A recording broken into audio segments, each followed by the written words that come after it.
16 കൊല്ലം. എത്ര വർഷം ഉണ്ടായിരുന്നു ചങ്ങനാശ്ശേരി അതോ ലോകത്ത്? 14 വർഷം. 14 വർഷം കണ്ണിന് കരുണ തോന്നാതെ ക്രൂരനായി നടന്ന മനുഷ്യൻ. ഹെപ്പറ്റൈറ്റിസ് ബി വന്നും 40 എത്ര ദിവസം ബ്രദറെ? 40 ദിവസമേ ജീവിക്കുള്ളൂ. 40 ദിവസമേ ജീവിക്കത്തുള്ളൂ എന്ന് പറഞ്ഞ് ആശുപത്രി ഒഴിവാക്കി. ഗുണ്ടയുടെ സകല വീര്യം പോയി. യാദർശികമായി വന്ന് പ്രാർത്ഥിച്ചു. ദൈവശക്തി ആ മനുഷ്യന്റെ മേൽ അടിച്ചു. അന്ന് ബിജു പറഞ്ഞ ആ വാക്ക്, അന്ന് പ്രാർത്ഥിക്കാൻ വന്നപ്പോ ബിജു പറഞ്ഞ ആ വാക്ക് നിങ്ങൾ ശ്രദ്ധിക്കുക. ആ വാക്ക് ഓർമ്മയുണ്ടോ?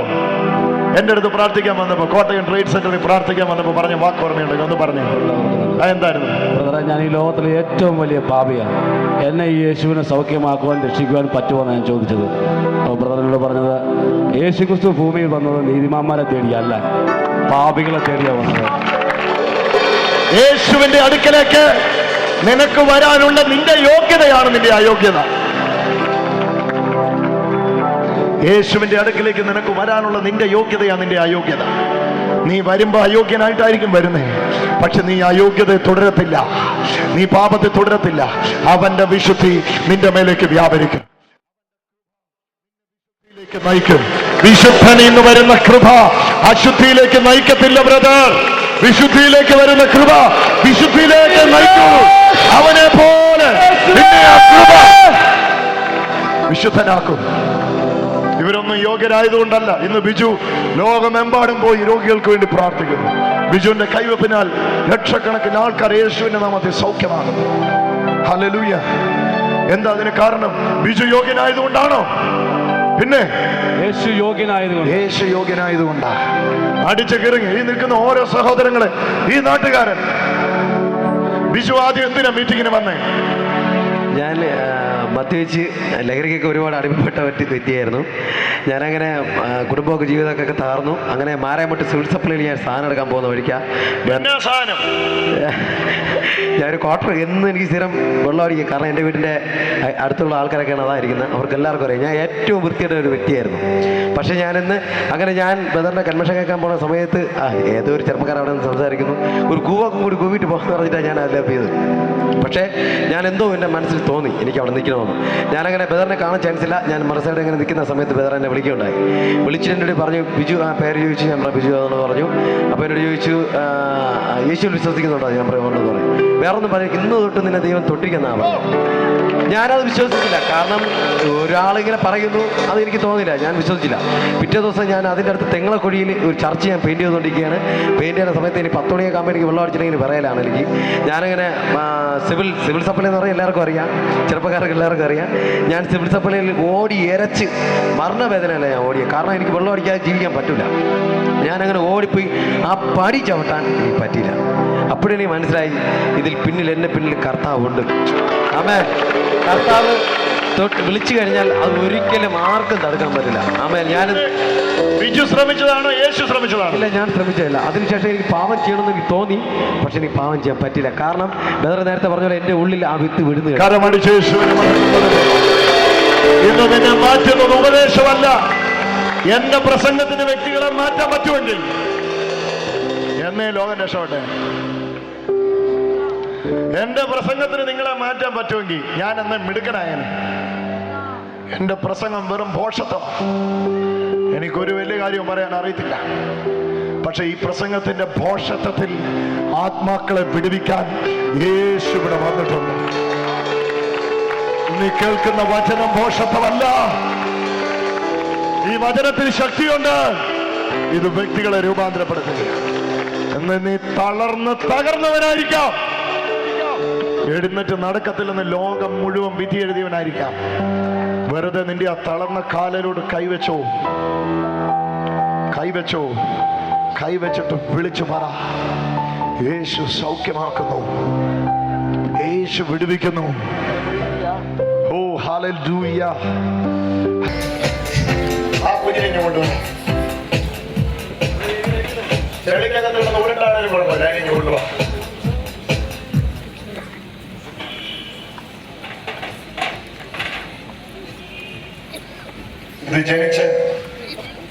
ഇത് ജനിച്ച് ഇതിന് 3ാമത്തെ വയസ്സും ഈ കുഞ്ഞിന്റെ വാൽവിന് തകരാറാണ് യേശു എന്നോട് പറയുന്നു. ശരിയാണോ ഈ പറയുന്നേ? ഞങ്ങൾക്കൊരു സംശയം ഉണ്ടായിരുന്നു. ആ. വടക്കുംപുഴയ്ക്ക് നട്ടലിനൊരു വളവുള്ളത് പോലത്തെ സംശയം ഉണ്ട്. കഴിഞ്ഞ മാസം കൊണ്ടുവന്ന് ഡോക്ടറെ കാണിച്ചപ്പോ ആ. അത് കറക്റ്റ്, അത് വളവുണ്ട്. ഡോക്ടർ പറഞ്ഞു അതുണ്ടെന്ന്. എക്സ്റേ എടുത്തപ്പോഴത്തേക്ക് ഉണ്ട്. വളവുണ്ടെന്ന് ഉണ്ട്. പറഞ്ഞു. ഇന്ന് നിങ്ങൾ വിശ്വസിക്കുന്നു. വിശ്വസിക്കുന്നു. രണ്ട് കാര്യമൊക്കെ സംഭവിക്കുന്നത്. നമ്പർ 1, ഒന്ന് ഈ അമ്മയെ പിടിച്ചോണേ, അമ്മയെ പിടിച്ചോണേ, അമ്മയെ പിടിച്ചോണേ. യേശുവേ, യേശുവേ, യേശുവേ, യേശുവേ, കുഞ്ഞിനെ മാറ്റി, കുഞ്ഞിനെ മാറ്റി, കുഞ്ഞിനെ മാറ്റി, കുഞ്ഞിനെ മാറ്റി. അമ്മ സൗഖ്യമാവും, അമ്മ സൗഖ്യമാവും. യേശുവേ, ഇറങ്ങിപ്പോ സാത്താൻ. ഇവിടെ ഇറങ്ങിപ്പോ, ഇവിടെ ഇറങ്ങിപ്പോ. ഇനി ഈ കുടുംബത്തിൽ നിനക്ക് ഇരിക്കാൻ അധികാരമില്ല. ഇറങ്ങ്. ഇറങ്ങിപ്പോ വെളിയില്. ഇറങ്ങിപ്പോ. ഇറങ്ങിപ്പോ. ഇറങ്ങിപ്പോ. പിടിച്ചോണേ, മറിഞ്ഞു പോവാൻ പിടിച്ചോണേ. ഇറങ്ങിപ്പോ. സമയം കഴിഞ്ഞു. പോകാം. Get out. Get out. ഈ കുഞ്ഞിപ്പോ സൗഖ്യമാണ്. ഈ കുഞ്ഞിപ്പോ സൗഖ്യമാണ്.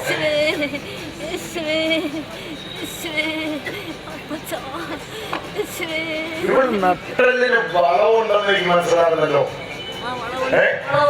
ഡോക്ടർ പറഞ്ഞു ഓപ്പറേഷൻ വേണ്ടി വരും, എന്നാലേ നല്ലോണം നിവർന്ന് നടക്കും. അയ്യോ, ഇപ്പൊ ഓപ്പറേഷൻ വേണ്ട, യേശു സൗഖ്യമാക്കും. ഉള്ളിലോട്ട് ചുരുണ്ടിരിക്കും. ഇതെന്താ ഇങ്ങനെ? ഈ സൈഡ് ഇങ്ങനെ ചരിഞ്ഞ നടക്കുന്നത്, ഇങ്ങനെ വളഞ്ഞിട്ട്. സ്ത്രീ ഇങ്ങനെ ചെരിഞ്ഞിരിക്കുന്നു. നീ വിശ്വസിക്കുന്നു? ഇപ്പൊ നിവർന്നു വരുന്നു. വിശ്വസിക്കുന്നു, പൂർണ്ണമായും വിശ്വസിക്കുന്നു. നിന്നെ ഈ മുമ്പ് കൺവെൻഷൻ വന്നിട്ടുണ്ട്. മറ്റുള്ള കൺവെൻഷന് വന്നായിരുന്നു. എന്റെ ഹസ്ബൻഡിന് ട്യൂമറായിരുന്നു. ഒരിക്കലും ഓപ്പറേഷൻ കഴിഞ്ഞതാ. രണ്ടാമത് ഓപ്പറേഷൻ ഡിസംബറിൽ വേണമെന്ന് പറഞ്ഞു.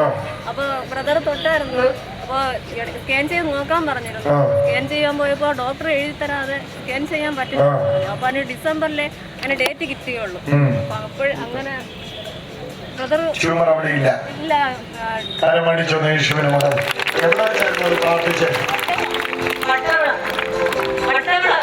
വട്ടവിള വെച്ച് പ്രാർത്ഥിച്ച ട്യൂമർ മാറാൻ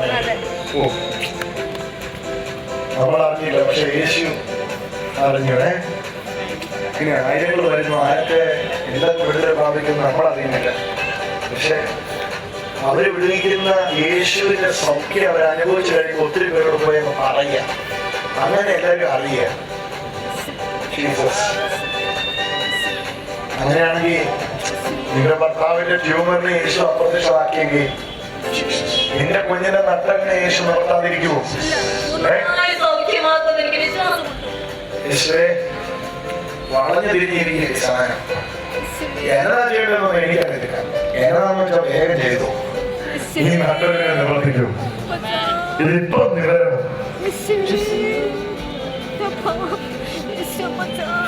ഇതിപ്പം നിവരണം. ഇതിപ്പം നിവരണം. ഇതിപ്പം നിവരണം. ഇതിപ്പം നിവരണം. ഇതിപ്പം നിവരണം. നടക്കുവോ? ഈ മാസം ഉണ്ടല്ലോ മീറ്റിംഗ് അവിടെ. ഈ മാസം അവിടെ മീറ്റിംഗ് ഉണ്ടല്ലോ. ഏത് നേരത്തും പ്രവചനം വരാൻ നേരമുണ്ട്. ഈ മാസം എന്ന് 23 നിങ്ങളാ നടത്തുന്നേ? നമ്മുടെ മീറ്റിംഗ് വലിയ ആൾക്കാരാണ്. യേശുവിന്റെ നാമത്തിൽ നട്ടല്ലേ, കള്ളം പറഞ്ഞ് അടിച്ചേൽപ്പിച്ച് നട്ടല്ലേ, യേശുവിന്റെ നാമത്തിൽ നിവർന്നു പോ. ഞാൻ കത്തിക്കട്ടെ, നിവർന്നു പോ. സംഭവിച്ചു എന്ന് എനിക്ക് മനസ്സിലാവും. തപ്പി നോക്കി, വിളിച്ചു നോക്കി, തപ്പി നോക്കി. എവിടുന്നായിരുന്നു പറഞ്ഞിരുന്നത്? ഏത് സ്പോട്ടിൽ നിന്ന് എങ്ങോട്ടായിരുന്നു? ഇവിടുന്ന ഇവിടുന്ന കറക്റ്റായി കറക്റ്റായി. നോക്ക് നോക്ക് നോക്ക് നോക്ക് നോക്ക് നോക്ക് നോക്ക് നോക്ക് നോക്ക് നോക്ക്. ഇവിടെ ഇരുന്നോ, ഇരുന്നോ, ഇരുന്നോ.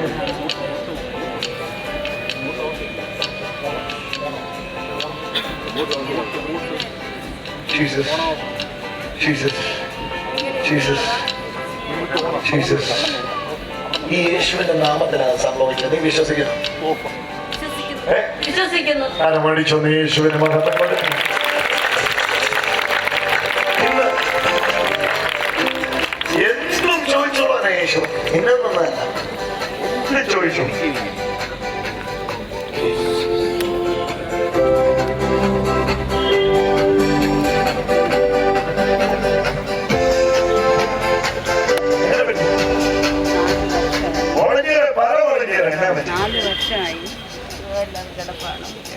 നാല് വർഷമായി സുഖമില്ലാതെ കിടപ്പാണ്. ഇന്ന് നടക്കണം. ഇവിടെ വേദന വന്നതാണ്. ഇന്ന് നടക്കണം അല്ലേ? യേശുവിന്റെ നാമത്തിൽ ഇന്ന് നടക്കുമെന്ന് വിശ്വസിക്കുന്നു. വിശ്വസിക്കുന്നു. വെളിച്ചം കൊണ്ടുപോകാൻ ഇനി ആശുപത്രി കൊണ്ടുപോകാൻ ഇനി ആശുപത്രി ഉണ്ട്. അങ്ങനെയുള്ള കേസാണ് യേശുവിനെ പിടിക്കാനാണ്. സന്തോഷം. ഇത്യാദി വകുപ്പും കൊണ്ട് ഇനി മേലിൽ ഓർമാസോൺസ് കൂട്ടി നട്ടലിന് ഓപ്പറേഷൻ കഴിഞ്ഞതാണ്. നട്ടലിന് ഓപ്പറേഷൻ കഴിഞ്ഞതാണ്. എന്നിട്ട് രക്ഷയില്ല. ഡോക്ടർമാര് ഇനി ദൈവത്തിന്റെ കയ്യിലാണ്. പണ്ട് ഡോക്ടർമാർ അങ്ങനെയാണ് പറയുന്നത്, ഇനി ദൈവം എന്നാണ്. ഇപ്പൊ ഡോക്ടർമാർ ആദ്യം പറയുന്നത് ദൈവം ആദ്യം പിന്നെ ഞങ്ങളെന്നാണ്. സാറേ കർത്താവ് സുഖം. എനിക്കൊന്നും അറിയണ്ട. ഇവിടെ എഴുന്നേറ്റ്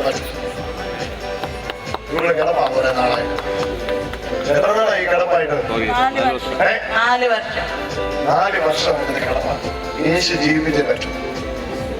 ഇതിന്റെ ശക്തിയായിട്ട്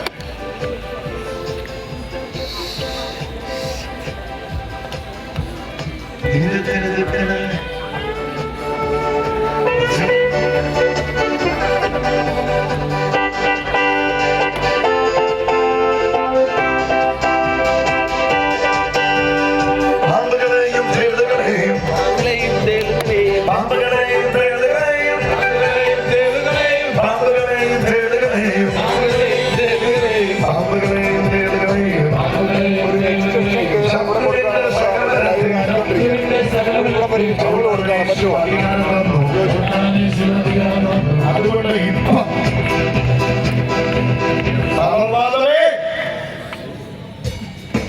അഴിഞ്ഞുപോ അഴിഞ്ഞുപോ അഴിഞ്ഞുപോ അഴിഞ്ഞുപോ ഇറങ്ങിപ്പോ. യേശു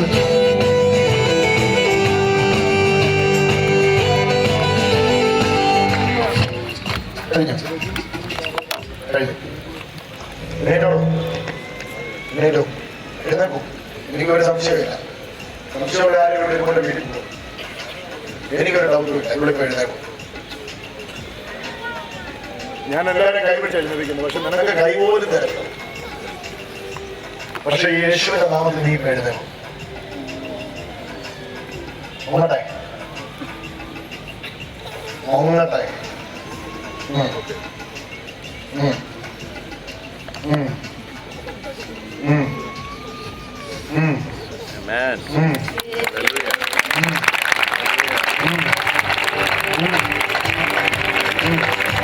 ഇത് എന്റെ പേരിലല്ലേ, ഇത് എന്റെ പേരിലല്ല, ഇത് എന്റെ നാമത്തിലല്ല. പിന്നെ ഞാൻ ബുദ്ധിമുട്ടുന്നേ. ഇത് യേശുവിന്റെ നാമത്തില്. ഇവിടെ സജ്ജത്തിന്റെ പേരല്ല ഇവിടെ വന്നിരിക്കുന്നത്. യേശുവിന്റെ പേരാണ് ഇവിടെ വന്നിരിക്കുന്നത്. ഞാൻ നിന്നെ പിടിക്കത്തില്ല. പക്ഷെ നീ നടക്കും. കാലെടുത്ത് പോയിട്ട് പിടിച്ചോ. യേശുവിനെ സ്തുതിച്ചു. നടക്ക സ്പീഡിൽ നടക്ക. കാലെടുത്ത് വെക്കോ. കരമടിച്ചോ. യേശുവിനെ സ്തുതിച്ച് കുനിഞ്ഞു നിവർന്നു.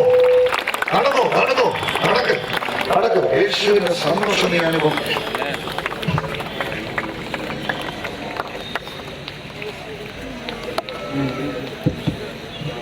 നന്ദന നന്ദന എന്താ പറഞ്ഞ സാക്ഷ്യം? കട്ടള കൺവെൻഷൻ വെച്ച് മോളെ തൊട്ടായിരുന്നു. അതൊക്കെ എന്തായിരുന്നു പ്രശ്നം? വലിയ പ്രശ്നമായിരുന്നു. ജന്മനയില്ലായിരുന്നോ? ഓ ഞാൻ ഓർക്കുന്നു. വട്ടവിളയിലും വിഷു ജന്മന ചെവി കേൾക്കത്തില്ല, ചെകിടയായി ജനിച്ചവളായിരുന്നു. പലരും പറയുന്നത് യേശുവിന്റെ കാലത്താളുകൾ നമുക്ക്, പക്ഷെ ഇന്നും മറ്റും ഇതൊന്നും നടക്കുകയാണ്. ഇന്നും നടക്കുമല്ലേ? മാറ്റമുണ്ടോ? നല്ല വ്യത്യാസമുണ്ട്. ഇവളെ ആദ്യത്തേതിൽ നിന്ന് ഇപ്പോൾ ഉള്ള വ്യത്യാസം എന്താ? ക്ലിയർ ആയിട്ട് കേൾക്കുന്നുണ്ട്. ശ്രദ്ധിക്കുന്നുണ്ട്, സംസാരിക്കുന്നുണ്ട്. അരമടിച്ചൊന്ന് യേശുവിനെ പറഞ്ഞു. ജന്മനാ ചെകിടയായി ജനിച്ചണം. എങ്ങനെ ഇതൊക്കെ നടക്കുന്നു? ബ്രദർ എങ്ങനെയാണ് മനസ്സിലാക്കുന്നത്? വിളിക്കുമ്പോൾ തിരിഞ്ഞോ? അല്ല, എങ്ങനെയാ ഇതിനെ മനസ്സിലാക്കുന്നത്? ഈ സൗഖ്യത്തെ എങ്ങനെയാ മനസ്സിലാക്കുന്നത്? ആരാ ഇത് ചെയ്യുന്നത്? എങ്ങനെയാ ഇത് നടക്കുന്നത്? യേശു സൗഖ്യമാക്കിയ. അപ്പൊ യേശു സൗഖ്യമാക്കുന്നത് എഴുതിയത് കള്ളമല്ല, സത്യം. അരമടിച്ചൊന്ന് യേശുവിനെ സ്തോത്രം ചെയ്തു. ജനിച്ച ശേഷം 4 മാസം കഴിഞ്ഞ ജനിച്ചതല്ല, ജന്മനാ ചെകിടയായി ജനിച്ചത്.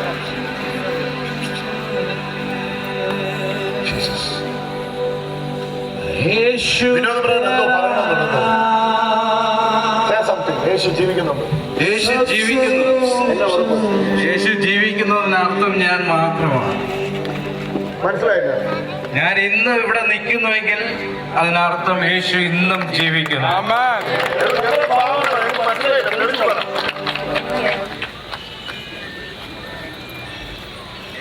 എന്നെ പറ്റി ഏതാണ്ട് മിക്കവർക്കും അറിയാമായിരിക്കും ഇവിടെ ഇരിക്കുന്നവർക്ക്. പാപത്തിന്റെ ഏത് അറ്റം വരെയും പോകാമോ അവിടെ അറ്റം വരെയും പോയി. ഏതാണ്ട് എൻ്റെ 32 വർഷം, എനിക്ക് 33 വയസ്സായിപ്പോ. എൻ്റെ ഓർമ്മ വെച്ച നാൾ മുതൽ, സത്യം പറഞ്ഞാൽ എൻ്റെ 10ാം ക്ലാസ് മുതൽ എൻ്റെ ജീവിതം വേറൊരു ലെവലിലോട്ട് നീങ്ങിക്കൊണ്ടിരിക്കുന്ന സമയത്ത് പാവങ്ങളുടെ ലോകത്തേക്ക് ഞാൻ കാലെടുത്ത് വെച്ചത് തന്നെ എൻ്റെ 10ാം ക്ലാസ് മുതൽ തുടങ്ങിയതാണ്. പക്ഷേ അതിനെ തുടർന്ന് പല വർഷങ്ങൾ കഴിഞ്ഞു. എൻ്റെ പഴയ കാലഘട്ടങ്ങളിലേക്ക് പറയാൻ പോലും എനിക്ക് പറ്റത്തില്ല. ആ രീതിയിൽ ഞാൻ മുമ്പോട്ട് പോയിക്കൊണ്ടിരുന്ന സമയത്ത് ഒരു വർഷത്തിന് മുമ്പേ എൻ്റെ സജിത് ബ്രദറിന്റെ ഒരു മീറ്റിംഗ് തോട്ടവാരം ദേശത്ത് വരികയും, എന്റെ ജീവിതത്തിൽ ഇങ്ങനെ ഒരു കൺവെൻഷൻ എന്ന് പറയാണ്ട് പോയിട്ടുണ്ട്. ഏറ്റവും ബാക്കിൽ നിന്ന് ചീത്ത പറഞ്ഞിട്ട് തിരിച്ചു പോയിട്ടുള്ളതേ ഉള്ളൂ ഞാൻ. അന്ന് കൺവെൻഷന് വന്നതെന്ന് പറഞ്ഞാൽ എൻ്റെ ചേച്ചി എന്നെ അതുവരെയും പറയും, ഇതുപോലെ ഒരു ബ്രദർ മാരായമുട്ടത്ത് ഇതുപോലെ ഒരു മീറ്റിംഗ് നടത്തിയിരുന്നു, ഭയങ്കര അത്ഭുതങ്ങൾ നടത്തിക്കൊണ്ടിരിക്കുന്നെന്ന് പറഞ്ഞു. അതുകൊണ്ട് നീയും പങ്കെടുക്കണം എന്നുള്ള പറഞ്ഞു. പക്ഷെ എന്നിട്ടും ഞാൻ പങ്കെടുക്കാൻ എനിക്കൊരു താല്പര്യമില്ലായിരുന്നു. പക്ഷെ ചേച്ചി വീട്ടിൽ വന്ന് നിന്ന് അന്നത്തെ ദിവസം, അതുകൊണ്ട് ആ ഒരു ചെറിയൊരു ഭയത്തിന്. പിന്നെ പ്രത്യേകിച്ച് പറയണമെങ്കിൽ സജിത് ബ്രദർ എന്ന് പറഞ്ഞ മാരായമുട്ടത്ത് വന്നു. പക്ഷെ ഒരു കൊച്ചു പയ്യൻ എന്നെ ചെയ്യുന്നു അവിടെ കിടന്ന് അങ്ങനെയുള്ള എന്റെ കൂട്ടുകാർ എല്ലാവരും, ഞങ്ങൾ എല്ലാവരും ഒരുമിച്ച് പറഞ്ഞു. അപ്പൊ എന്നാ പിന്നെ സ്പോട്ടില് എന്തുവാ സൗഖ്യം കൊടുക്കുന്ന ഒരു കൊച്ചു പയ്യൻ വന്നിട്ടുണ്ട്. അതെന്താ ചെകുത്താൻ സേവ നടത്തുന്ന ഒരു പയ്യനാണെന്ന് പറഞ്ഞു. ഒരു റൂമിലേക്ക് കൊണ്ടുപോയി രോഗികളെ സൗഖ്യമാക്കി വിടുന്ന ഒരു വ്യക്തിയാണെന്ന് പറഞ്ഞു. അപ്പോ അങ്ങനെയാണെങ്കിൽ ആ കൊച്ചു പയ്യനൊന്ന് കാണണമല്ലോ, ആ സൗഖ്യത്തെ കാണണം. എന്തെങ്കിലും സൗഖ്യം നടന്നതാണെന്നുണ്ടെങ്കിൽ അവിടെ വെച്ച് ഒരു പ്രശ്നം ഉണ്ടാക്കി 1-2 പറ്റിച്ച് വിടണമെന്നുള്ള ഒരു ഐഡിയയില് അന്നത്തെ ദിവസം, കൺവെൻഷൻ നടക്കുന്ന ദിവസം, ഏതാണ്ട് 1 ലിറ്റർ മദ്യം ഞാൻ അന്ന് രാവിലെ പകുതി വരെ കഴിച്ചിട്ട് ബോധമില്ലാതെ അങ്ങനെ ഇരിക്കുമായിരുന്നു. പക്ഷെ വൈകിട്ടായപ്പോഴേക്കും ഇതെല്ലാം ആഗ്രഹം ഉണ്ടായിരുന്നു, വൈകിട്ട് പോയി ഇങ്ങനെ ഒരു പ്രശ്നം ഉണ്ടാക്കണമെന്ന്. പക്ഷെ എന്നിട്ടും വിചാരിച്ച് ബാക്കിയിരിക്കുന്ന പകുതി വൈകിട്ട് നിന്ന് അടിച്ച് വീട്ടിലിരിക്കാം എന്ന് പ്രതീക്ഷിച്ചെങ്കിൽ ഇരുന്ന സമയത്ത് ചേച്ചിയുടെ ഒരു ഇതിൽ വെച്ചിട്ടാണ് ഞാൻ മീറ്റിങ്ങിലോട്ട് കടന്നു പോയത്. എന്നാലും ഞാൻ കസേരയിലൊന്നും വന്നിരുന്നൊന്നുമില്ല, ഏറ്റവും ബാക്കില് എന്റെ സുഹൃത്തുക്കളുമായി. അന്ന് ഈ അത്ഭുതങ്ങൾ ബ്രദർ കണ്ടോ? ഞാൻ ആദ്യമായി അത്ഭുതങ്ങൾ കണ്ടതെന്ന് പറഞ്ഞാൽ ഞാനിങ്ങനെ ഏറ്റവും ബൈക്കിൽ അങ്ങനെ ഒരു ബൈക്കിൽ മേലെ കയറി ഇരുന്നിരിക്കുമായിരുന്നു. അപ്പോഴേക്കും ബ്രദർ മെസ്സേജ് എല്ലാം കൊടുത്ത് കഴിഞ്ഞ് ഇങ്ങനെ അങ്ങോട്ട് പുറത്തിറങ്ങി ആദ്യത്തെ അപ്പോഴേക്കും പുറത്തിറങ്ങി പ്രാർത്ഥിക്കാം, നമുക്ക് എല്ലാവർക്കും വേണ്ടി പ്രാർത്ഥിക്കാം എന്ന് പറഞ്ഞുകൊണ്ട് മുമ്പോട്ട് നിൽക്കുമ്പോൾ എൻ്റെ ഏറ്റവും അടുത്ത സുഹൃത്ത് എന്ന് പറഞ്ഞാൽ ഏറ്റവും വലിയൊരു ക്രിമിനലായിരുന്നു. അപ്പോൾ പുള്ളിക്കാരൻ ഫുൾ മദ്യപിച്ച് ബോധമില്ലാത്ത അവസ്ഥയിൽ ബ്രദറിനെ അടിക്കാൻ വേണ്ടിയിട്ട് മുമ്പോട്ട് വരും. എന്നിട്ട് മൈക്ക് ഓഫ് ചെയ്യാൻ പറഞ്ഞു. അപ്പോൾ ബ്രദർ പറഞ്ഞു, ആ മൈക്ക് ഓഫ് ചെയ്യാൻ എന്താ കാര്യമെന്ന് ചോദിച്ചു. ഇല്ല, മൈക്ക് ഓഫ് ചെയ്യണമെന്ന് പറഞ്ഞു. പക്ഷേ പുള്ളിക്കാരൻ അപ്പോഴേക്കും മൈക്ക് ഓഫ് ചെയ്യാം, എന്താണ് കാര്യം എന്ന് പറയാം. അപ്പൊ പിന്നെ അവന് മുമ്പോട്ട് അടുത്ത കാര്യം പറയാൻ വാ തുറക്കാൻ പറ്റിയില്ല, എന്ത് ചെയ്യണമെന്ന് അറിയില്ല അവന്. അപ്പം ബ്രദർ പറഞ്ഞു, നിനക്ക് വേണ്ടിയിട്ട് ഞാൻ പ്രാർത്ഥിക്കാൻ പോവുക, യേശു നിന്നെ സ്വീകരിക്കാൻ പോവുക എന്ന് പറയും. അവന് വേണ്ടി പ്രാർത്ഥിച്ചു. അവൻ ബ്രദറിനെ അടിക്കാൻ വേണ്ടി വന്നവൻ നിലത്ത് വീണ് പ്രാർത്ഥിച്ച്. അപ്പോഴേക്കും എനിക്കാണ് ആദ്യത്തെ അടി കിട്ടിയത്. എന്റെ ഏറ്റവും അടുത്ത സുഹൃത്തും ഏറ്റവും വലിയൊരു പ്രശ്നക്കാരന് പോലും ഈ ബ്രദറിനെ തൊടാൻ പറ്റിയില്ലോ എന്നുള്ള ഒരു ഇത്. അപ്പൊ ഞാൻ അങ്ങനെ എന്നിട്ട് ഞാൻ സ്തംഭിച്ച് നിൽക്കുക. ഞാൻ ഒന്നും പിടിച്ചു മാറ്റാനൊന്നും പോയില്ല. എന്തായാലും കിട്ടണമെങ്കിൽ 2 കിട്ടിയതിനു ശേഷം പിടിക്കാം എന്നുള്ള ഒരു ഐഡിയയിൽ അങ്ങനെ റോഡിൽ നിൽക്കുമായിരുന്നു. അപ്പോഴേക്കും ബ്രദർ പറഞ്ഞു, ഈ സൗഖ്യം എന്താണെന്ന് കാണണമെങ്കിൽ ഇങ്ങോട്ട് വാ, അടുത്ത് വാ എന്ന് പറയും. അപ്പോഴേക്കും ഞാൻ വിചാരിച്ചു, എന്നാ പിന്നെ അടുത്ത് പോയി ഒന്ന് കാണാം. അടുത്ത സ്റ്റെപ്പിൽ സൗഖ്യം നടന്നില്ല എന്നുണ്ടെങ്കിൽ നമുക്ക് അവിടെ പ്രതികരിക്കാമല്ലോ എന്നുള്ള ഉദ്ദേശത്തിലായിരുന്നു. പക്ഷെ ഞാൻ ഇങ്ങനെ പറഞ്ഞതിന് ശേഷം ഞാൻ അങ്ങോട്ട് ഓടിപ്പോ. ആദ്യം ഞാനാ പോയത്. അപ്പൊ എന്റെ ബാക്കിൽ നല്ല എന്റെ പിള്ളേരെല്ലാവരും കൂടെ ഉണ്ടായിരുന്നു. എല്ലാവരും വന്നു സൗഖ്യം കാണട്ടെ എന്ന് വിചാരിച്ചാണ് നിൽക്കും. അപ്പോൾ 1-2 പേരെ പ്രാർത്ഥിച്ചു. സ്പോട്ടിൽ കണ്ടു സൗഖ്യം. എന്നിട്ടും വിശ്വാസമില്ലായ്മയോടെ അങ്ങനെ നിൽക്കുമായിരുന്നു. പെട്ടെന്ന് ഇങ്ങനെ തിരിച്ച് എന്റെ നേർക്ക് തിരികേണ്ട ബ്രദർ ചോദിച്ചു, ഇയാൾക്ക് സൗഖ്യം വേണമെന്ന് എന്നോട് ചോദിച്ചു. അപ്പൊ ഞാൻ പറഞ്ഞ പെട്ടെന്ന് ഇങ്ങനെ നിന്നിട്ട് ഞാൻ പറയാം, എനിക്ക് സൗഖ്യം വേണം. എന്തോ സൗഖ്യം വേണ്ടേ? അപ്പൊ ഞാൻ പറയും, എനിക്ക് അങ്ങനെ അസുഖമൊന്നും ഉള്ളതായിട്ട് എനിക്ക് അറിയത്തില്ല, എന്നാ എനിക്ക് എന്റെ മനസ്സിന് സൗഖ്യം വേണം ഞാനൊക്കെ പറയും. എന്താണെന്നറിയില്ല എനിക്ക്. അപ്പൊ ബ്രദർ എന്നാ പിന്നെ പ്രാർത്ഥിച്ചോ, മനസ്സിന് സൗഖ്യം കിട്ടാന്ന് പറയും. എനിക്ക് വേണ്ടി പ്രാർത്ഥിച്ചു. എന്താണെന്ന് എനിക്ക് അറിയത്തില്ല. എന്റെ ശരീരത്തിൽ നിന്ന് ഒരു വെയിറ്റ് അങ്ങനെ ഇറങ്ങി നിലത്തങ്ങ് വീണതുപോലെ എനിക്ക് അപ്പോൾ അനുഭവിക്കാൻ പറ്റി. എന്റെ മനസ്സിൽ ഞാൻ അതുവരെ അനുഭവിച്ചിട്ടില്ലാത്തൊരു സന്തോഷം, എന്റെ ജീവിതത്തിൽ ഞാൻ അനുഭവിച്ചിട്ടില്ലാത്തൊരു സന്തോഷം ഞാൻ അന്ന് ആദ്യമായി ഞാൻ അനുഭവിച്ചു. പിറ്റേ ദിവസം ഗ്രേസ് കമ്മ്യൂണിറ്റിയുടെ വോളണ്ടിയർ എന്റെ നെഞ്ചിൽ ഞാൻ കുത്തിയതാ. എന്റെ കർത്താവ് ഇന്നും ജീവിക്കുന്നു. എന്നെ തിരഞ്ഞെടുത്തുവെങ്കിൽ ഇവിടെ ഇരിക്കുന്ന അനേകായിരങ്ങളെ തിരഞ്ഞെടുക്കാൻ എന്റെ കർത്താവ് ഇന്നിവിടെ വന്നിട്ടുണ്ട്. ഇന്ന് പോലെ 100 കണക്കിന് സാക്ഷ്യങ്ങൾ പറയാൻ കഴിയുന്നവരോട് വന്നിട്ടുണ്ട്. അവര് കൊല്ലാൻ വന്നവരുണ്ട്, ഉപദ്രവിക്കാൻ വന്നവരുണ്ട്. പക്ഷെ യേശുവിന്റെ സ്നേഹം നമുക്കെന്താ ഇവിടെ കാണിക്കാനുള്ളത്? ഞാൻ പലപ്പോഴും ചിന്തിക്കാറുണ്ട്, യേശുവേ 4 പേരുടെ മുമ്പിൽ നിന്ന് 4 കാര്യം പറയാൻ പോലും 4 പേരുടെ മുമ്പിൽ നിന്ന് 4 കാര്യം പറയാൻ പോലും അറിവില്ല. ഞാൻ എന്ത് ചെയ്യും എന്ന് ചിന്തിക്കുമ്പോ യേശു എന്നോട് പറയുന്ന ഒരു വാക്കുണ്ട്. ആ വാക്ക് ഇങ്ങനെയാണ്, നീ ആയിരിക്കുന്നത് കഴിവിലല്ല, കൃപയിലാണ്.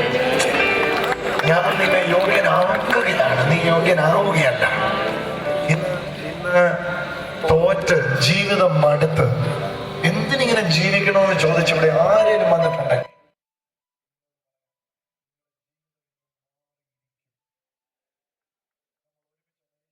വിളിക്കാൻ പോവാ. എല്ലാവരും ഒന്ന് എഴുന്നേറ്റ്, എല്ലാവരും ഒന്ന് എഴുന്നേറ്റ്. Everybody, everybody.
വിളിച്ചെന്ന് വിളിച്ചോ. ഇതുപോലല്ലോ ഈ 3 മിനിറ്റിനകത്ത് ഏതാണ്ട് 800-ലധികം വ്യക്തികൾ ഈ സെക്കൻഡ് സൗഖ്യമാവും. ഈ അടുത്ത 3 മിനിറ്റിനകത്ത് ഈ ഗ്രൗണ്ടിൽ 800-ലധികം വ്യക്തികൾ അത്ഭുതകരമായി സൗഖ്യമാവും. അവരുടെ സാക്ഷ്യങ്ങൾ നമ്മളിപ്പോൾ ഇവിടെ കേൾക്കും. കൈവച്ചിട്ടല്ല, ഒന്നും ചെയ്തിട്ടല്ല. ഒരു പാട്ടിന്റെ 4 ലൈൻ നമ്മളിവിടെ ഒരുമിച്ച് പാടും. ഈ പാട്ട് പാടിക്കൊണ്ടിരിക്കുമ്പോൾ നിങ്ങളുടെ ശരീരത്തിൽ കറണ്ട് അടിക്കും. നിങ്ങൾ തെറിച്ചു പോയേക്കാം. ചിലപ്പോൾ നിലത്ത്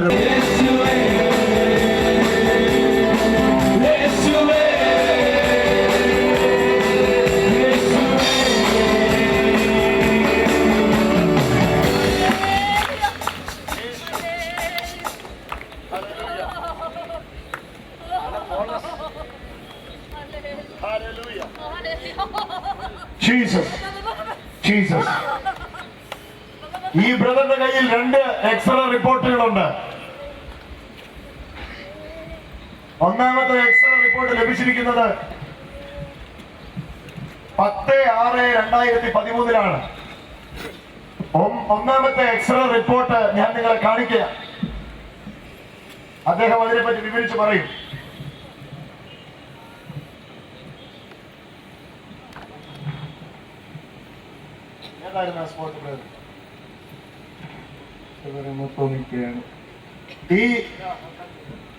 ഞാൻ 33 ദിവസം മെഡിക്കലിൽ കിടന്നു. കാല് വണ്ടി ആക്സിഡന്റ് ആയിരുന്നു. അത് കഴിഞ്ഞ് 13 ദിവസം പാഠശാല ആശുപത്രി കിടന്നു. സമയത്ത് ഈ കാലിലെ എല്ലുകൾ പൊട്ടി മുട്ടിന് മുകളിലോട്ട് കമ്പിയിട്ടിട്ടുണ്ടായിരുന്നു. ഇത് മുട്ടിന് മുകളിലോട്ട് കമ്പിയിട്ടതാണ്. മുട്ടിന് മുകളിലോട്ട് കമ്പിയിട്ടിട്ട് മുട്ടിന് താഴെ കമ്പിയിടാൻ പറ്റത്തില്ല. മൊത്തം പഴുത്തുപോയി. മൊത്തം എല്ല് പൊടിഞ്ഞ് അങ്ങനെ പഴുത്തു പോയോണ്ട് പാഠശാല എന്ന് പറഞ്ഞു, നിങ്ങൾ വീട്ടിൽ പോയിട്ട് 10 ദിവസം കൂടെ കഴിഞ്ഞിട്ട് വരൂ, എന്തെങ്കിലും ചെയ്യാമെന്ന് പറഞ്ഞു. അങ്ങനെ ഇരുന്നപ്പോൾ ഞാൻ വീട്ടിൽ വെള്ളം കഴുകുകയാണെങ്കിലും ഈ ഇറച്ചി വെട്ടി വെച്ചിട്ട് അതിന് ഒരു കഴിവൊക്കെ വെള്ളം കളയുമ്പോൾ എങ്ങനെയായിരിക്കും, അതേപോലെ ആയിരുന്നു എൻ്റെ കാല് കഴുകി എടുക്കുമ്പോൾ. അങ്ങനായിരുന്നു ഞാൻ ഇവിടെ എൻ്റെ വട്ടവളയിൽ ഒരു കൺവെൻഷൻ നടക്കണം. അളിയൻ അവിടെ വന്ന സൗഖ്യം കിട്ടും, എങ്ങനെയായാലും ഞാൻ കൊണ്ടുപോകാന്ന് പറയും. ഭയങ്കരമായിട്ടുള്ള മഴ, നമുക്ക് അവിടെ നിന്ന് വണ്ടി കൊണ്ടുവരാൻ ഭയങ്കര സാധ്യതയില്ലായിരുന്നു. ആ സമയമായപ്പോൾ മഴയിൽ നിന്നു വണ്ടിയിൽ കൊണ്ടുവന്നു. എല്ലാവരും കൂടെ ഒരു 8 പേരോളം എന്നെ പിടിച്ചു കൂട്ടി എടുത്തുകൊണ്ടാണ് സ്റ്റേജിന്റെ ഫ്രണ്ടിൽ കൊണ്ട് നിർത്തി ഇരുത്തിയിരുന്നു. ഒരു കശേരയുടെ കാല് ഇതുപോലെ ഇങ്ങനെ വച്ച് ഇരുത്തിയിരുന്നു. ഞാൻ കാല് വെച്ചോണ്ടിരുന്നപ്പോൾ ദേവദാസൻ ഒരു 8:30 മണിയായപ്പോൾ വന്നിട്ട് പ്രാർത്ഥിച്ചുകൊണ്ടിരുന്നപ്പോ എന്താ കാലിൽ നേട്ട്. ഞാൻ പറഞ്ഞു വണ്ടി ആക്സിഡന്റ് ആയി. എത്ര മാസമായി എന്നിട്ട്? 4 മാസമായി എന്ന് പറഞ്ഞു. അപ്പൊ പറഞ്ഞ് വിശ്വാസമുണ്ടോ? വിശദീകരിക്കാൻ സമയമില്ല. ഈ 3 മിനിറ്റിനകത്ത് 800-ലധികം പേര് സൗഖ്യമാണല്ല. അപ്പൊ ഈ രണ്ടാമത്തെ സ്കാനിംഗ് റിപ്പോർട്ട് ഡോക്ടർ എടുത്തിട്ട് എന്താ നിന്നോട് പറഞ്ഞത്? ഞാൻ ഇവിടുന്ന് പ്രാർത്ഥിച്ച് പോയ ശേഷം ആശുപത്രി പോയപ്പോ ഞാൻ നടന്നാണ് പോയപ്പോ ഡോക്ടർ ചോദിച്ചു, നീ നടന്നു തുടങ്ങിയോ? അല്ലെങ്കിൽ ഡോക്ടർ ഇങ്ങനെ പിടിക്കുമ്പോൾ ഞാൻ ഭയങ്കര കരച്ചിലായിരിക്കുമല്ലോ. ഡോക്ടർ പറഞ്ഞു കാല് പൊക്കി നോക്കുന്നു. ഞാൻ തന്നെ കാല് പൊക്കി, ഞാൻ തന്നെ ഈ ഉറ കഴിച്ചു. സ്കാനിംഗ് റിപ്പോർട്ടിൽ എന്താണ് വ്യത്യാസം കണ്ടത്? ഡോക്ടർ പറഞ്ഞു ഒരു കുഴപ്പമില്ല, ഇനി ഓപ്പറേഷൻ വേണ്ടി വരില്ല, ഒരു കുഴപ്പമില്ല, ഇപ്പൊ എന്ത് ചെയ്യണോ നീ അതിന് ചെയ്തോണ്ടിരിക്കും. പൊട്ടി തകർന്ന് എല്ല് കിടക്കുന്ന സ്കാനിംഗ് റിപ്പോർട്ട് ആദ്യം കണ്ടില്ലേ? ഒരു ചികിത്സയും കൂടാതെ ഇതാ രണ്ടാമത്തെ സ്കാനിംഗ് റിപ്പോർട്ട് കിട്ടിയിരിക്കുന്നു. ആ പൊട്ടി തകർന്ന എല്ലുകൾ അവിടെ ഇല്ല, കൂടിച്ചേർന്നിരിക്കുന്നു. ഇത് യേശുവിനാൽ സംഭവിച്ചിരിക്കുന്നു. കലമടിച്ച് യേശുവിന് മകത്തം കൊടുത്തേ.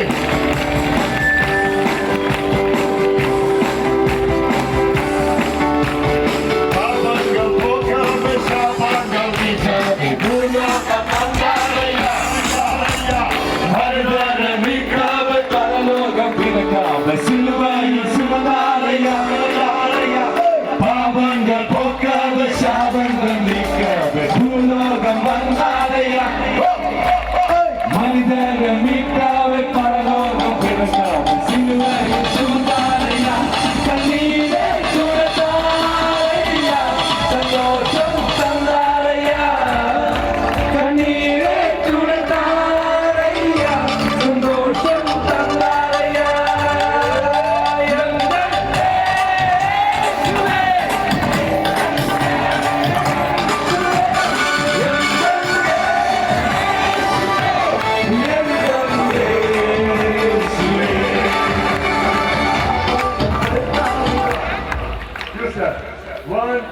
3, 4.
ഇപ്പോൾ ഇതിന് നടുവിലേക്ക് സൗഖ്യമാക്കുന്നവരായി അങ്ങ് ചലിക്കുന്നതിനായി സ്തോത്രം. In the name of Jesus. In the name of Jesus. In the name of Jesus. In the name of Jesus. In the name of Jesus. In the name of Jesus. By the name of Jesus. Through the name of Jesus.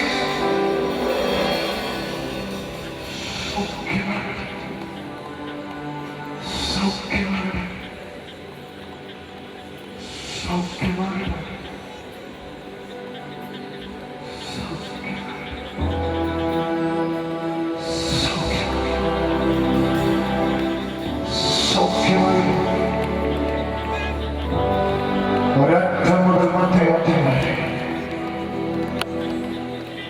സൗഖ്യത്തിന്റെ പെരുമഴ പെയ്യാറുണ്ട്. Glory your name. Heal your people. നിന്റെ ജനത്തെ സൗഖ്യമായി യേശുവിൻ യേശുവിൻ യേശുവിൻ യേശുവിൻ നാമത്തിൽ